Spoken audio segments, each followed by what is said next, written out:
Hey everybody, Carm Capriato here, and I know that this week we're on Facebook Live. We're out there, and that's just good news. Hey, a couple of things going on. We lost a great diagnostician, Dave DeCourcy, just a little bit ago, and Vision High Tech Training and Expo created a great next generation scholarship for Dave, and the deadline is today, January 20th. So my suggestion, if anyone still wants to apply for it, and this is just a reminder, many of you may have an application already and you're sitting on it. It's got to be into ASA Midwest Awards Committee.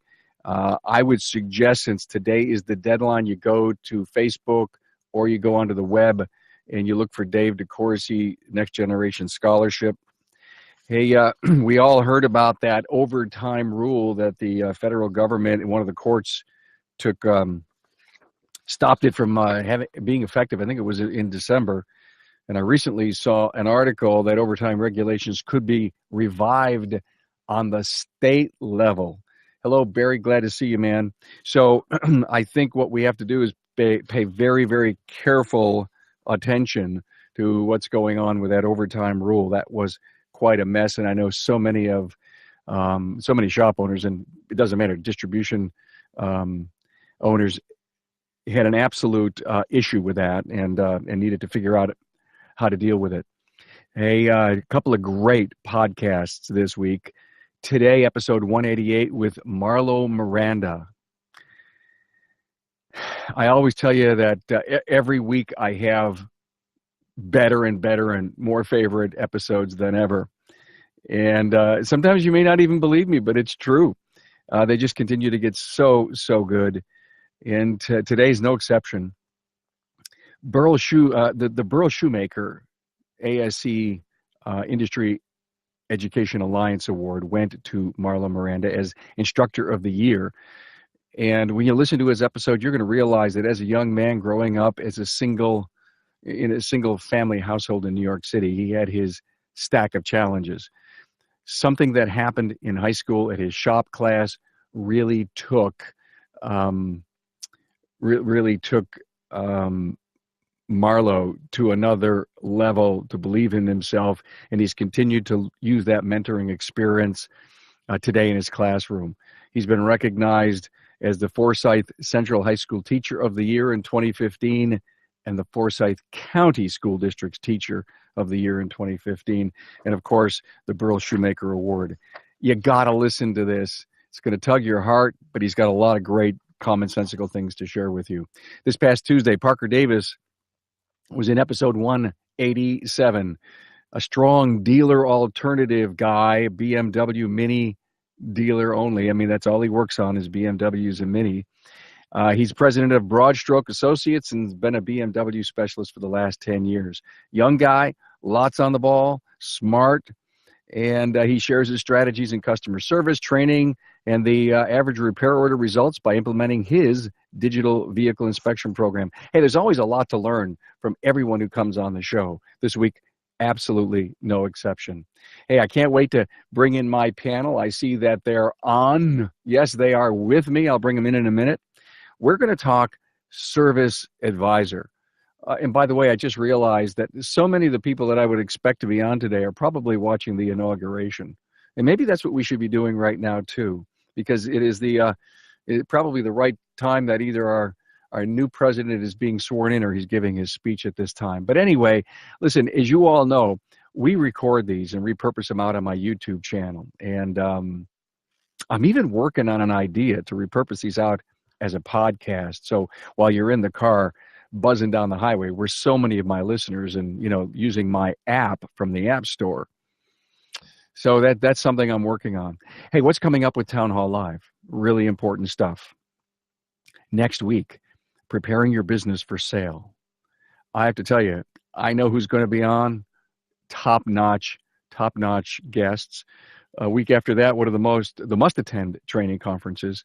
And then we've got your website, how to bring traffic there, expense control, and how to manage negative online reviews. Now, I've got the whole quarter planned out, but These are just the next 5 I'm giving you.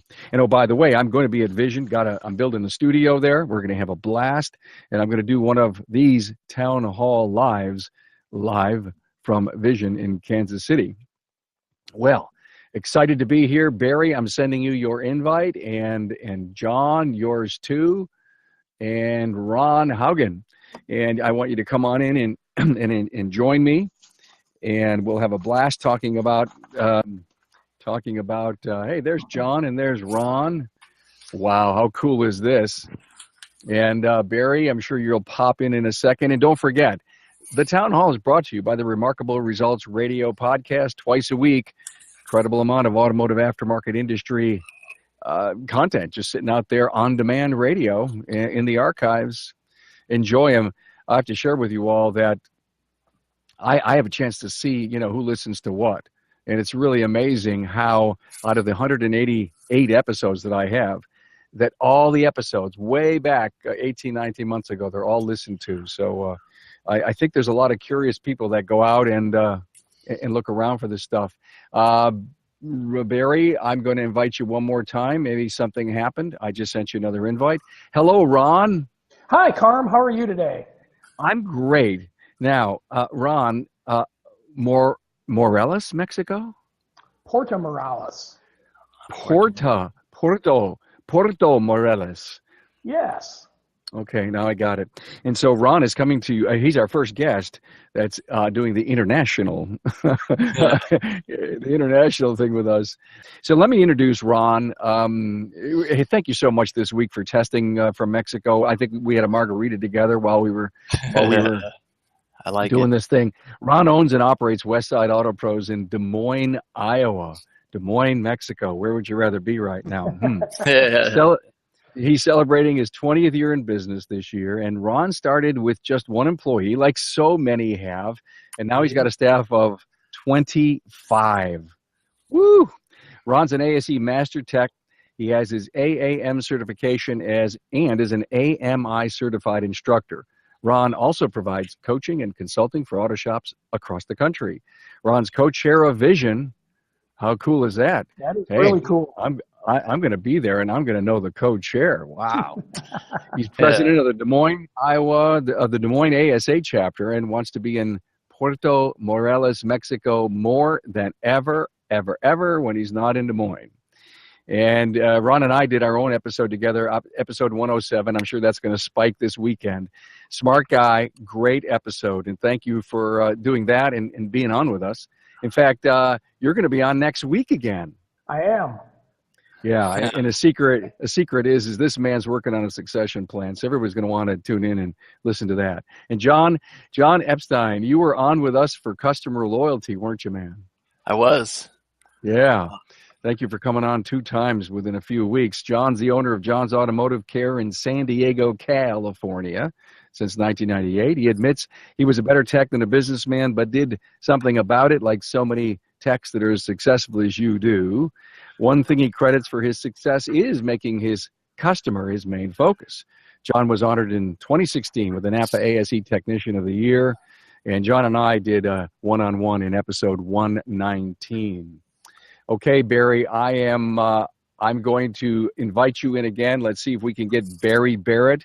And Barry actually is a teacher for service advisors, and Yes, he would be perfect to have on. And I'm hoping he shows up. Yet, guys, we can still do the show. And Absolutely. when I started to think about qualities of a top service advisor, I had this thought pattern. Do we talk about traits?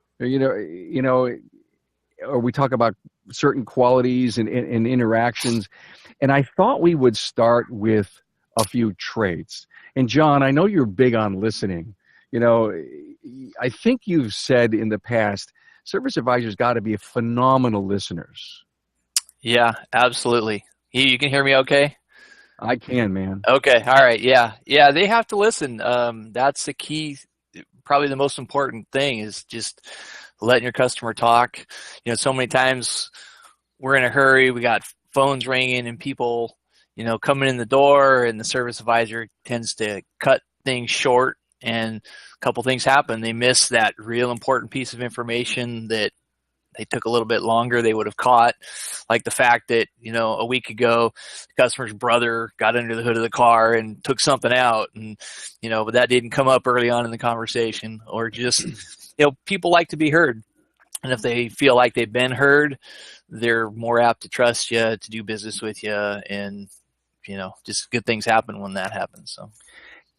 Does a service advisor have to have a really good aha moment quality to him? Because, I think your point is if they're really a good listener and they hear something that, interesting, didn't know that, I wasn't quite sure of this, does that help them engage better with the customer? I would say sometimes, but, a lot of times it's just, they have to listen, but they also have to take all that information. And one of the other points that I brought up was taking what the customer says and transferring it to the technician so they can use it. Because so many times, I'll be out with my techs and they'll be like, hey, I need to know a little bit more about, what's going on with this car. We don't quite have enough information. And so that comes back to if you listened a little better, and then if you conveyed that information better, then there's going to be less time people running back and forth trying to get information, trying to call a customer that's now in their 10 o'clock meeting that won't be available till 12. And, you can kind of see how that goes from there. So, yeah. That stuff is so tough because people's lives are planned. I mean, they are just scripted today, and to not be, wow. Yeah. Okay. So Ron, I'm interviewing technicians now. And as I have been interviewing them and having pre-calls with them, they've suggested to me to have a show and invite service writers and technicians together and talk about that transference of communication. Mm-hmm. Do you agree that it's really an important piece? It's huge. It's huge. It's probably, as cars, tend to get more complex, it's probably a more lacking talent these days than it has been in the past. Service advisors, as John had said, they're on board to be listeners, but they have to speak two languages. They have to speak customer language so they can draw out the information that's needed, but then they have to be able to speak technician language and put it into what the technician needs to hear. And I'm going to echo what John said, but that is probably one of the more common problems in a shop is the technician doesn't get that critical piece of information or all the information that they need to quickly and swiftly diagnose the car. How important is it to have the technical experience and knowledge? Can a great tech become a service writer because they have all that expertise? That's what John's laughing too. Was that a loaded question or what? and yeah. Rarely do I see that. I mean, I could count on one hand the number of times that I have seen that work. I tried it. I tried it with a really good technician, and it didn't work. And I tried it a second time with a really good technician, and it's actually worked pretty well. So, but that would be the exception, not the rule. I don't think it's a good idea, and I don't see it being successful very often. I got it, and I've heard that over and over again, but yet techs have a career goal in mind. Mm-hmm. There's a slot there that says I could be a service advisor. And until you put them in that slot. Right. Until they realize I have to love people, so let's talk about that love people thing. I mean, that was one of the things Barry wanted to talk about, and he's not here to talk about it, but how important is you really got to care for people? Oh, it's huge. Yeah. I mean, people don't want to know the technical part of what's wrong with their car because they don't understand their car to begin with. But they need to feel that you care about them. You're engaging with them. You're listening to them, as John had said. That's totally the key to a good service advisor. It's been said for years. People do business with people they know, love, and trust. Right. And you've got to feel known, loved, and they have to provide trust. Mm-hmm. So the schools are out there to take a people person and just make them extraordinary, right? Yes. Yeah. John, have you ever sent any of your people to those kinds of finishing schools?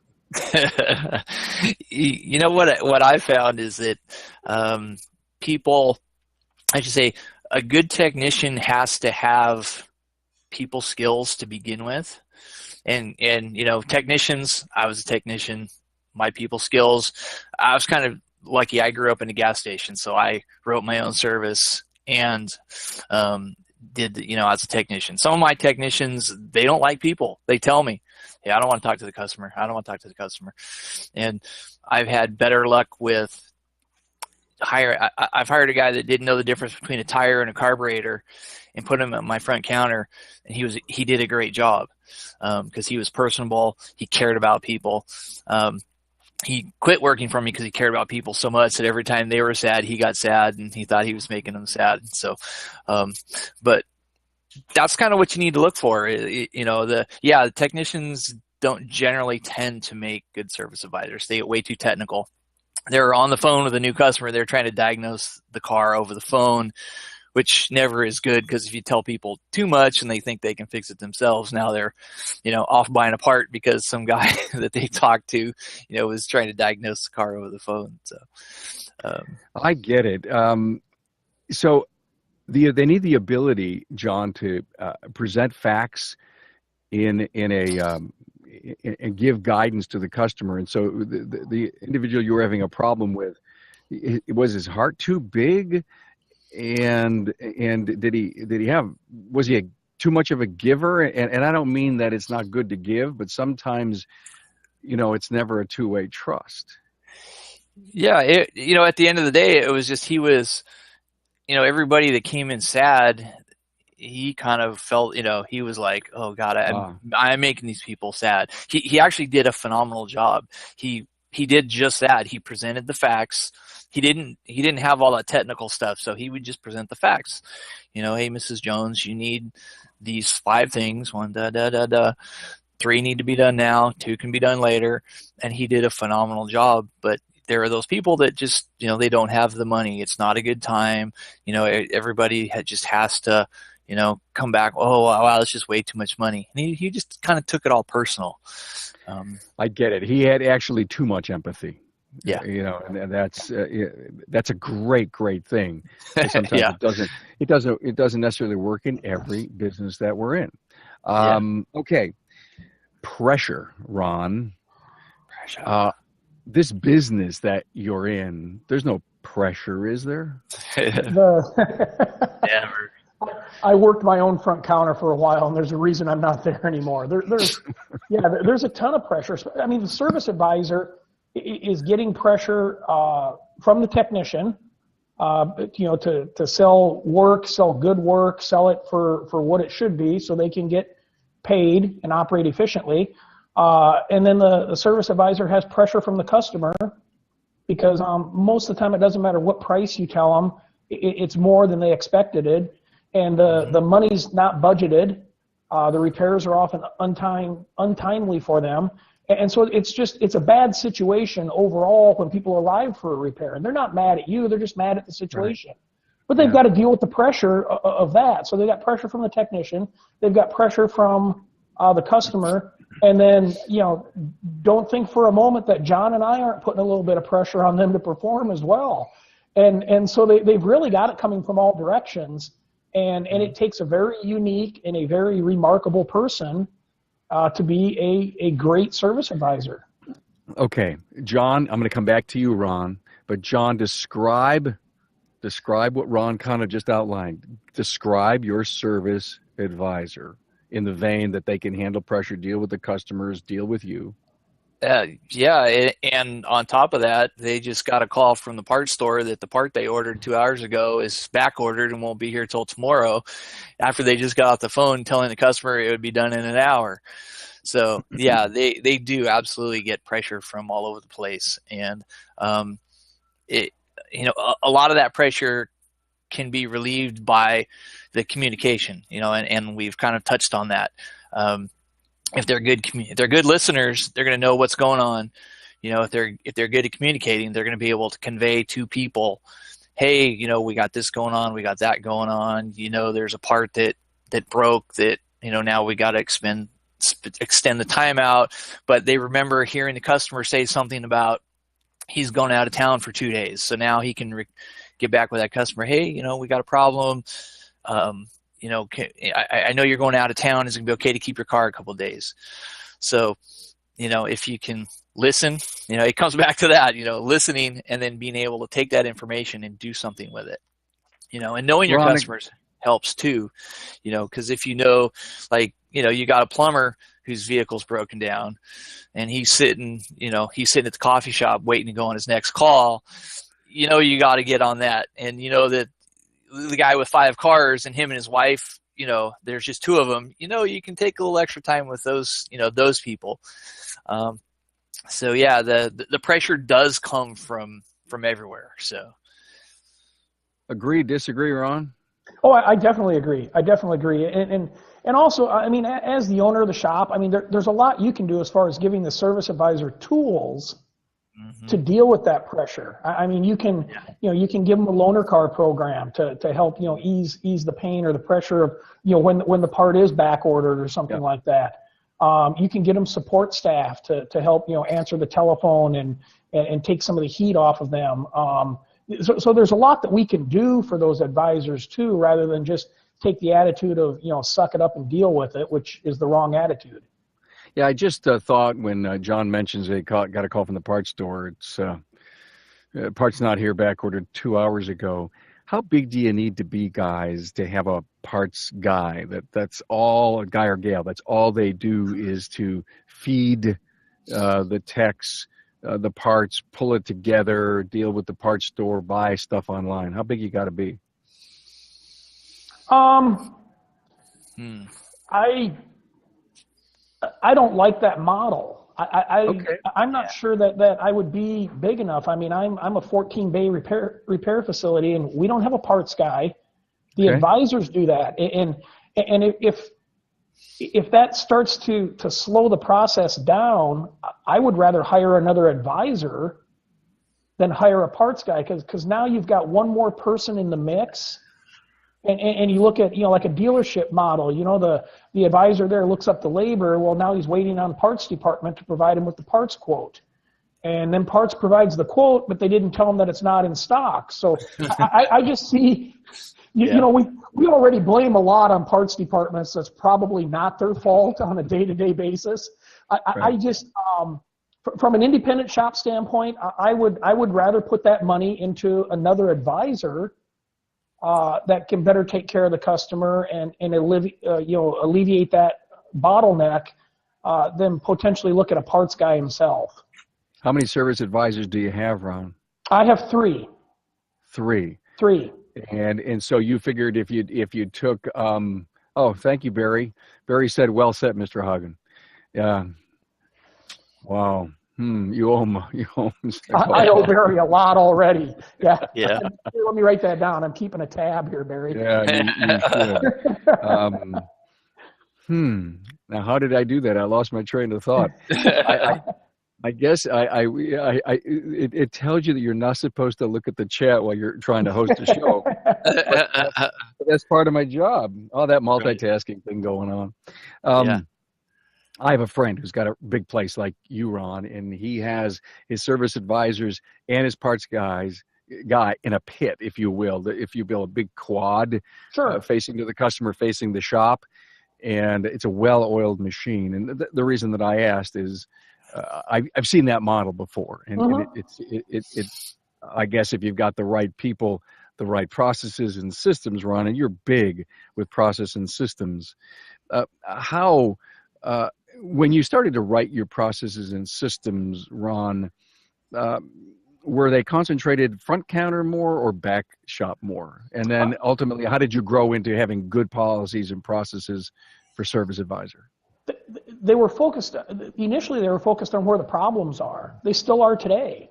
Right. I mean, I worked on one, last week, and it was, to update a policy and a procedure that we have, because we were having a problem with it.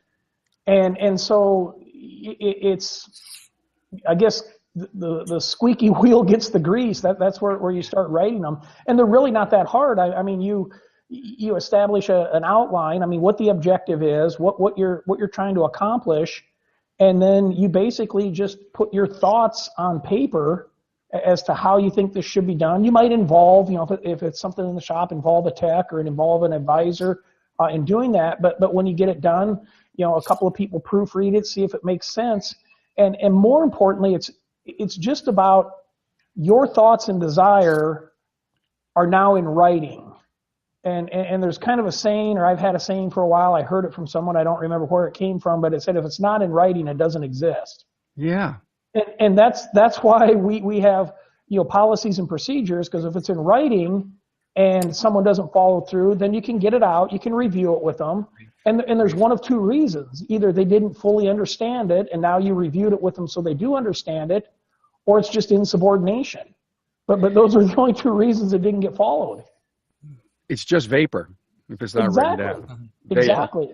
Now, John, I know occasionally you do your thing and you let your shop run the way it does. Same issue, very strong policies, procedures? Probably not as well put together as I should. Having, I'm here a lot, and now that I'm transitioning away, I am writing more procedures and policies. They are very important. Just like, Ron said, you can talk about stuff till you're blue, but if you don't have it in writing, you can't, refer somebody back to it and say, I know we've talked about it. It's right here. You can read it. And then, it's a matter of, was it not done because it's the wrong procedure, it's too much going on, or do they just not want to do it? And that's, trying to figure out which from there is sometimes easier than you would think. But back to the parts thing, I had a unique situation about 7 or 8 years ago. Napa has a program. They call them IBS stores, and they're actually, you have a Napa store inside your repair facility. And Napa had a number back then. It was about, you needed to spend about $25,000 a month in parts, and they would put a partsman and a driver, and you had to have space for inventory. They put inventory in. And the number was a little bit off. Now they've revised it, and it's more like you need to spend about $50,000 a month in parts. And then you can have a parts guy and a driver, and it's kind of nice. It's a little different than having a parts guy that looks it up and puts it on the work orders and all that. This is just a parts guy sitting at your place. He'll source you parts. And that, Ron, that might be something good for you.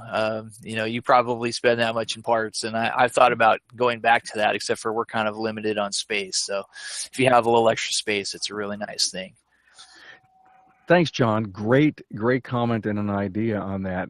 Barry wrote, he's not on camera with us, but he's chatting away, and he says, most people fall short of leadership because they are making too many statements and not asking enough questions.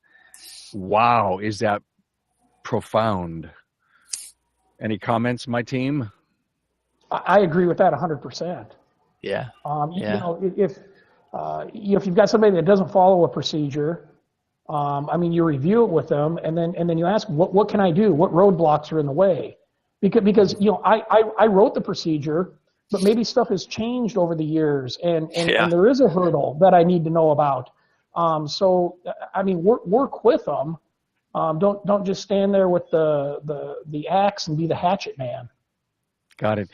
I think what Barry was saying is that service writers may just say, yeah, you've come to the right place. Hey, don't forget, you've always trusted us. And they make too many statements instead of really digging in deep and understanding the real issue that people are here. Again, as you said, Ron or John, I can't remember who it was, they have a problem and you're there to fix it. But you're in the people business. You're in the solutions business. You're not in the automotive repair business. And do service writers get that? A good one will. You're there to fix the customer's situation. which Right. involves fixing them, their transportation needs, their financing needs, whatever the hurdle is. You're there to fix their situation. Repairing the car is secondary. That you're Absolutely. already going to do. You're already going to fix the car. You have to fix their situation. Right. Yeah, absolutely. It's you get somebody in the morning and they're not happy, things aren't going right. They're not usually mad that their car breaks down because, most cars break down. They're mad because they're supposed to have their kids picked up at 10 o'clock and now they can't get there. Or they have a doctor's appointment, midday and now they can't get there. And it's a doctor's appointment they made 3 months ago. And if they miss it, my advisors do a great job of getting to the other problems, and they have the tools to do that. We've taken people from home to work for 2 or 3 days when we've had their car. We put people in rental cars. We don't have loaner cars, but my advisors have the power to do all that. They can call up Uber and get somebody a ride if our shell guy is 45 minutes away and our other car is out. Then whatever it takes. It's those are the real problems 9 times out of 10 that people are stressed about. It's not necessarily their car is broken down. It's all these other things that they have to do now have been displaced because they're not going to have a car. Yeah, we were talking to Bill DeBoyer just a few weeks ago in his podcast, and he was all over the ride share. Ron, are you doing any of that? Our metropolitan area is small enough. Like John had mentioned, that maybe your shuttle driver's 45 minutes out. That doesn't mean he's 45 miles away. It means he's 45 minutes out because of traffic. Des Moines it's a big enough city, but yet it's small enough. 20 minutes will get us where we need to go. So we're not running into much of a ride share type situation. Okay. I've got 3 shuttle drivers, 3 shuttle cars, and then we've got some backup people for them. So it really, there hasn't been a need for it for us. But I love the idea. Yeah. It's a great idea. It's an exciting idea, and obviously all you have to do is to look at the world around you and say, how can I adapt or use that, right? I mean, Yes. that takes a good mind and someone who's always trying to improve their business. Okay, guys, now you each it's a scenario. Each of you need to hire a service writer. Okay, you're in the need for one. And I think you've all given me a little bit of a clue on this. So we're not going to go with the tech, but we're going to go out and find someone. Any assessments or what kind of questions do you ask an individual who's sitting across from you?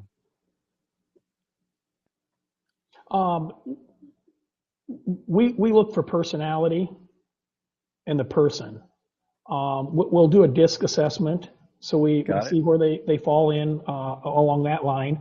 Yeah. We have a written test that they take, so we can see how they're going to answer questions and they're worded such that there's empathy involved, there's sympathy involved, but there's also you have to understand, and John had kind of alluded to this.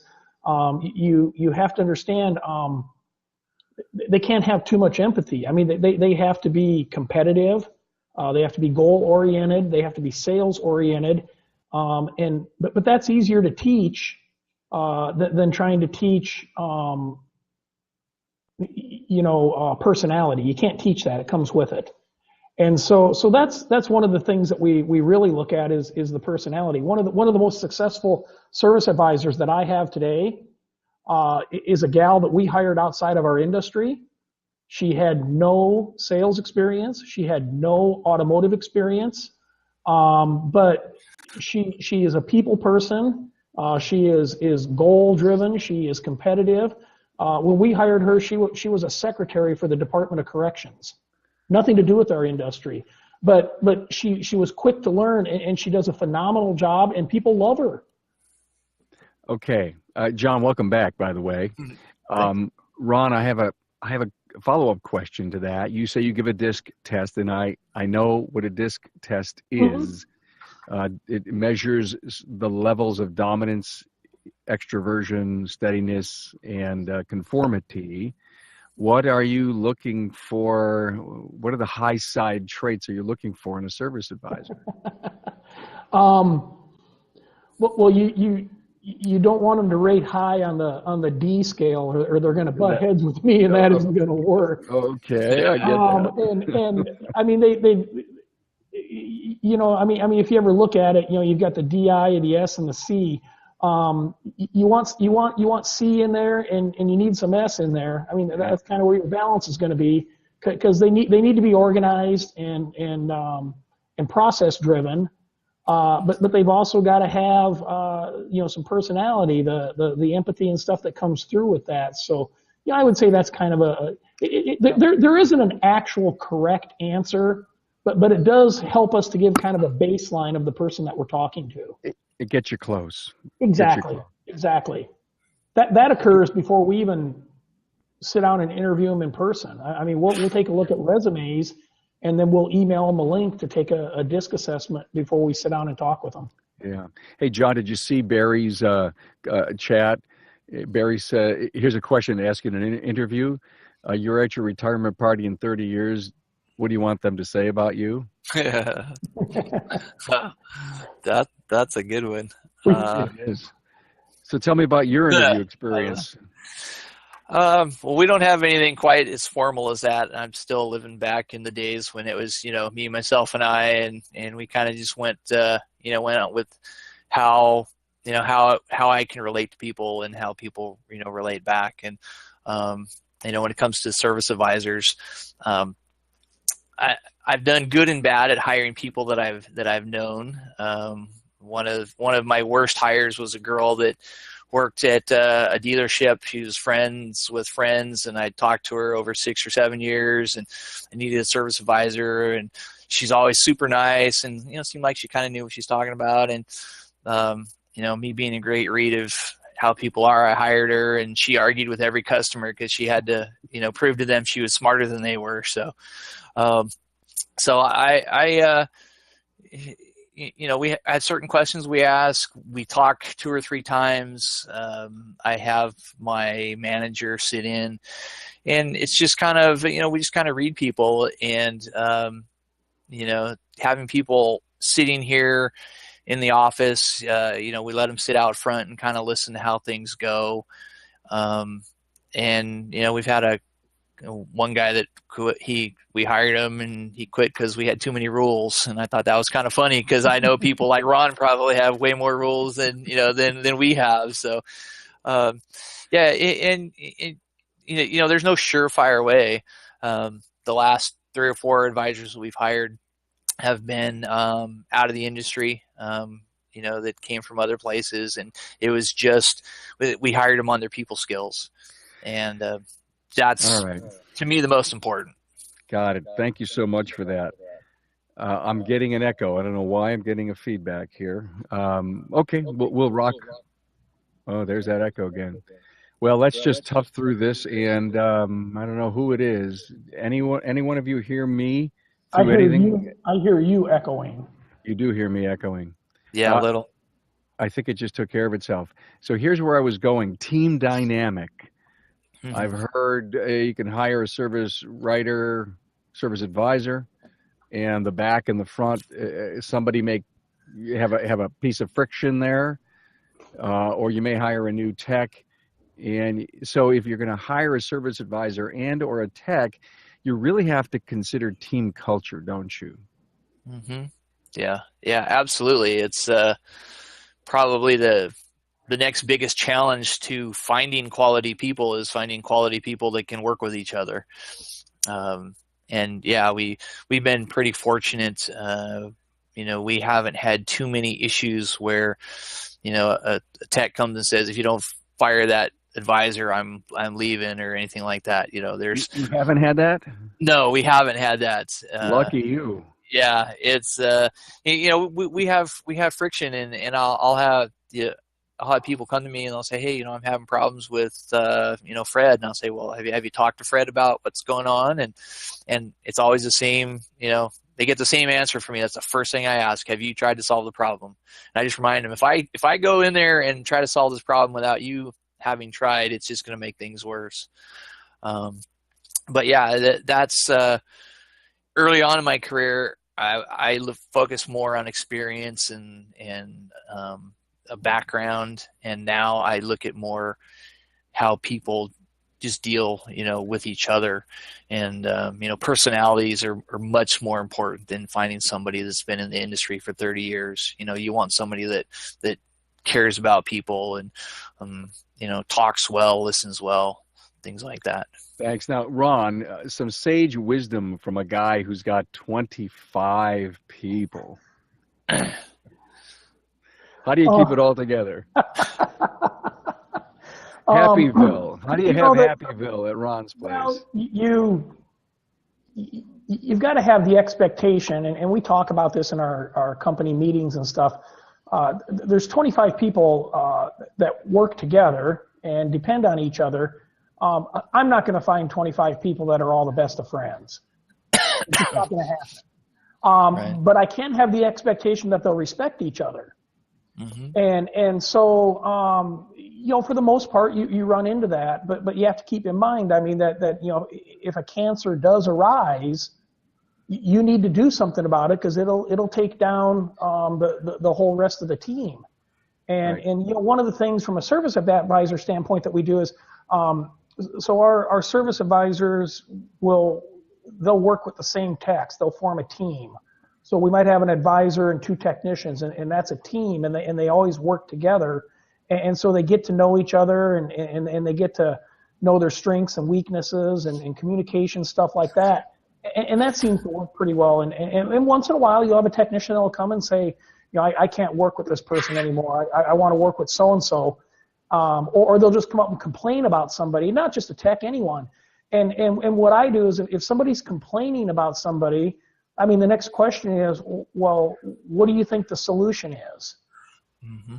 Because oftentimes they realize that they don't have a solution, or there isn't a solution, and then it's just time to rethink it and go back and put the machine in forward gear and make it move again. But for the most part, everybody that's there that I have today gets along well, works well. They've all got the company's goals and interests in mind, and that's another thing. You need to have a mission statement. You need to have a code of ethics, and not the one that your parts supplier or whatever organization right. you belong to gives you. Right. It's kind of like when you were talking about procedures and policies earlier, John. I mean, I have shops ask me all the time, can I get a copy of your policies and procedures? And the response is, only if you're going to change them. Right. Absolutely.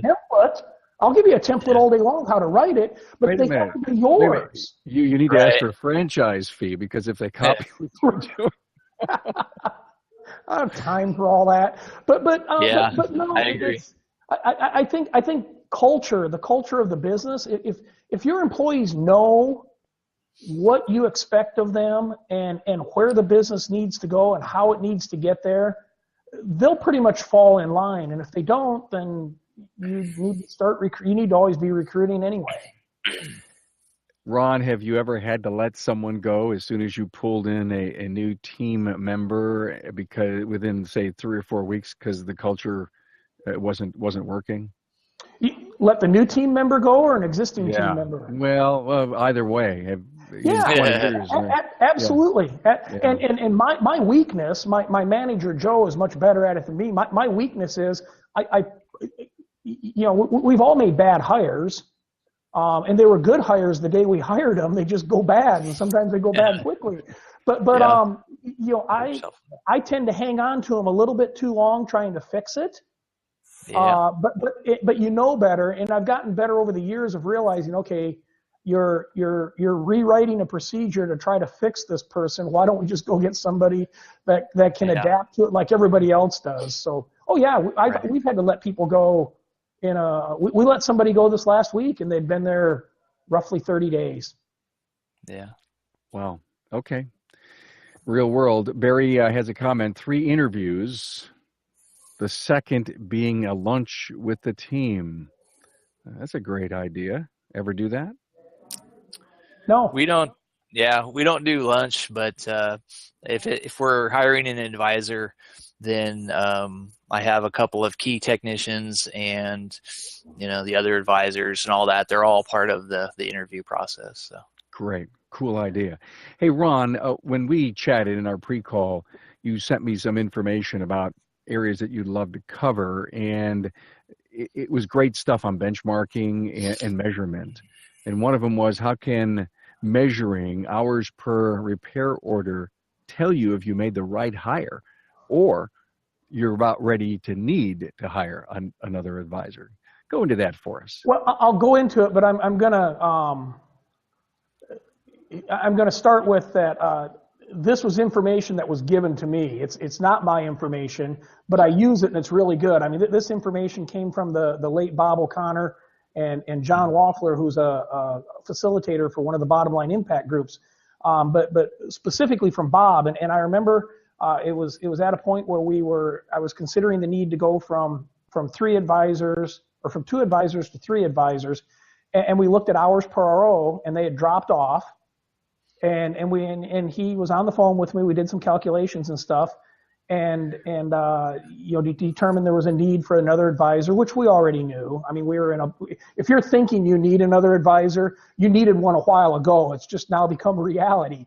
But what he told me, and I've used this then, and I find it to be so true.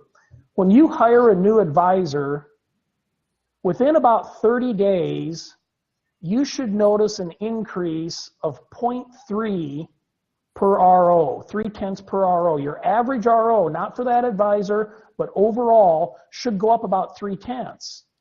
And there's 2 reasons that should happen. One, that's where the money's going to come from to pay for the guy. But number 2, if you're in need of that additional advisor and you bring them on board, and within 30 days, they should have enough training. They should understand the job enough. But more importantly, they're taking customers off the plate of the other advisors, which means those advisors can now spend more time with the customer. And what happens when you spend more time with the customer? Sales go up. Sales go up. Yeah. So that measuring stick it's golden in my book, and it works. You were talking about, have I ever let somebody go in a short period of time? I hired an advisor one time, and he had dealership experience. He'd actually been the service manager at a small dealership where the service manager kind of was an advisor. And I told him, I said, here's what I'm after. Here's where our hours per RO are. And I said, within 30 days, I need to see that move 0.3. He said, oh, no big deal. That won't be a problem. And I thought, wow, I hired the right guy. And he would monitor it every day. At the end of 30 days, I sat down with him and I said, our hours per RO went down 0.1. They didn't even flatline. They went down 0.1. We're looking for 0.3 increase. So I said, we're going to give it 30 more days. And I need to see that 0.4 increase. And of course, like anything, he had an excuse or here's why or whatever. But it wasn't a problem. He knew how to do it. We were going to do it right now. And so at the end of 30 days, when they still hadn't improved, they were still where they were 30 days behind, I knew it was the wrong guy. So you pull the trigger and you get someone else. But that measuring stick is huge. Yeah, and your termination was steeped in just logic and expectations that were never met. If I tell you this is what we need to do, and you say, no problem, we're going to do it, and we don't get there twice. No problem, boss. Whoops. I hear you. Come on. Go ahead, John. Ron. I was just to say, come on, Ron. They moved. Okay, just because they moved the wrong direction shouldn't matter. I didn't put plus or minus in front of it was the problem. Yeah. There needs to be a procedure for that. I'll get right in one. Barry, I wish you were here. Great comments in the chat. If you don't have the right system, your sales won't go up. Ron and John have the right people. Hey, it's about 10 minutes before the top of the hour. And Ron, another one of the points that you wanted to bring up in the show is about benchmarks and why should advisors understand and monitor their benchmarks, establish goals, and have access to them. That's so they become a service advisor and not a service writer. I don't like the term service writer because they're taking an order. I need an oil change and a tire rotation today, and my belt squeaks. You know, the advisor will actually, you have to have a good inspection process in place, obviously, but the advisor will turn that inspection into the needs, the additional needs for the car, into sales. And to do that, they need to see where they're at. They need to have some competitiveness. You know, whether it be off, you know, hours per RO or gross profit, whatever the benchmarks you're using to measure that, they need access to it so they can look at it and so they can see what their colleagues are doing. You know, a little bit of competition doesn't hurt. And to me, that's just huge, is to provide them. And it's interesting, you know, I was talking about the gal that I had hired. She's been with us for 2 years now, and I mean, she does a really good job as an advisor. She'll come to me. I mean, I'll see her in passing throughout the day or in the break room, or she'll walk by my office, and she'll tell me what her average RO is. And she's beating herself up because it's down $60 from last month, or what her hours per RO are. Or sometimes you might, you know, sit down and have a conversation. You say, hey, you know, your average RO has really dropped. And when they can come back and say, yeah, and I'll tell you why. You ran that headlight capsule special, and I had to write 37 of those tickets last month, and the other 2 people at the front counter only wrote 15. They already know the answer. Yeah. But it's because they have access to that, and they understand you have a plan, where you want them to go, and how you want them to get there. Yeah, it's amazing how people can look at the numbers and know exactly how and why they got there. Excellent.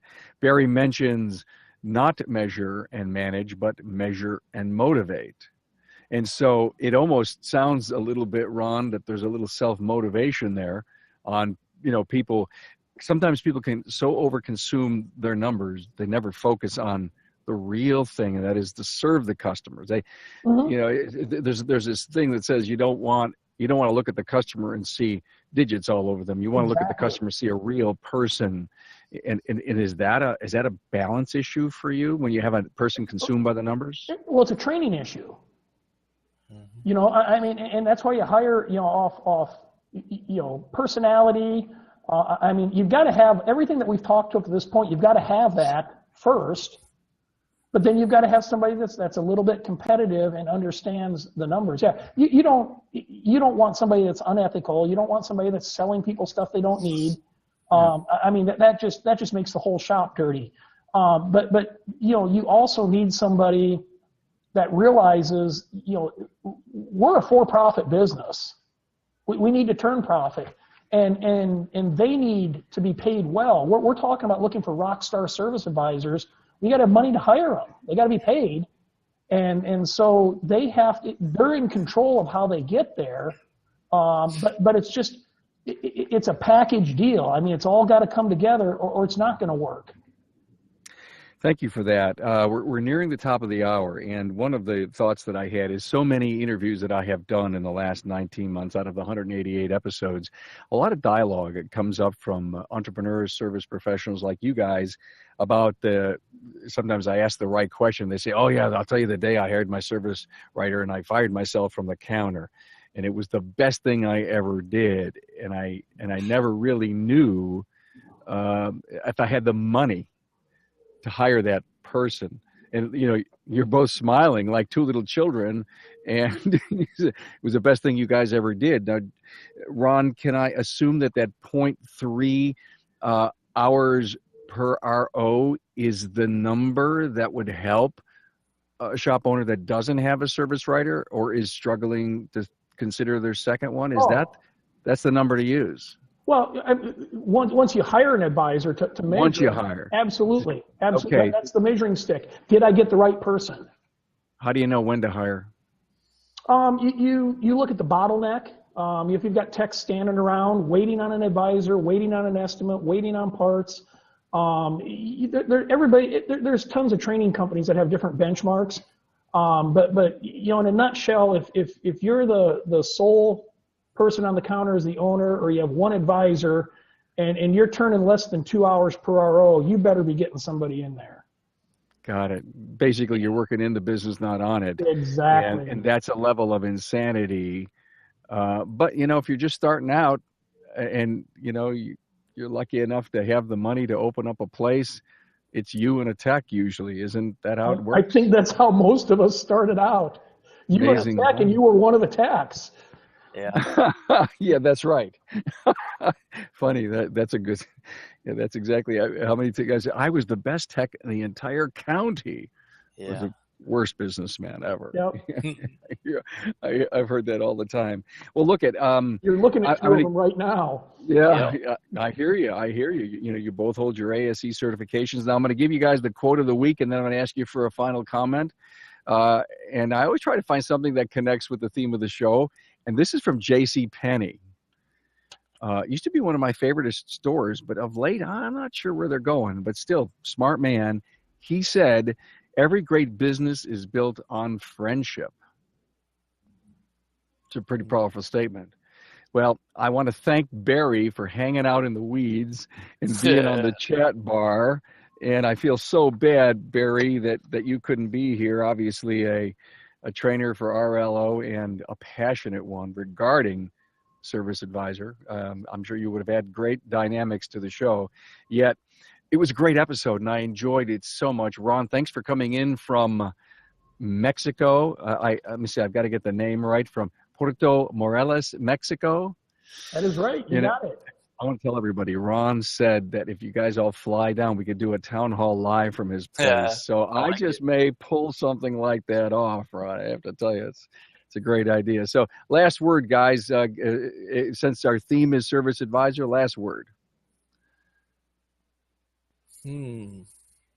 Well, God, I don't know. The most important, I'd say the most important part of my business is my team, absolutely. And, you know, the advisors, when they're having a good day, the whole shop has a good day. When they're having a bad day, you know, the whole shop has a bad day. So, you know, absolutely you want to focus on, you know, finding the right people for the job, you know, and you want to have the focus be on the customer. At the end of the day, I had this conversation with all my people. Don't focus on the money. You focus on the customer. If you focus on the customer, the money will follow.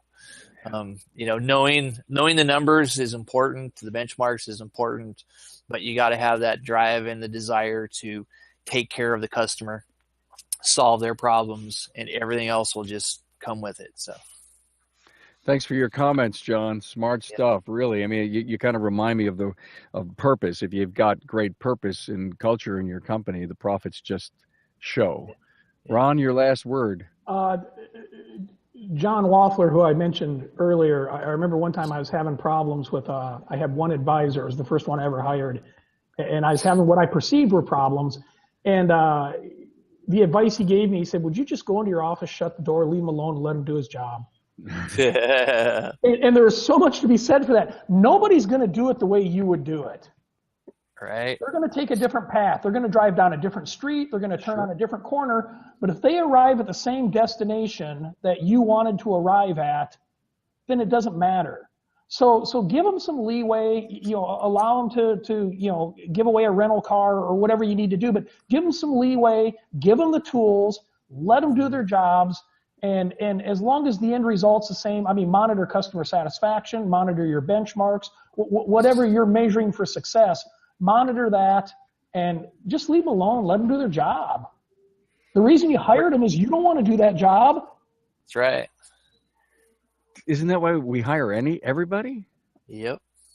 Actually, yes. Yeah. Yeah. Absolutely. Yeah. Absolutely. Well, great. Hey, thanks both of you. And by the way, I'll give you a teaser for next week. The next week's Town Hall Live is Preparing Your Business for Sale, and Ron Haugen's going to be back with us from Mexico. I will. Thank you all. Appreciate you being on.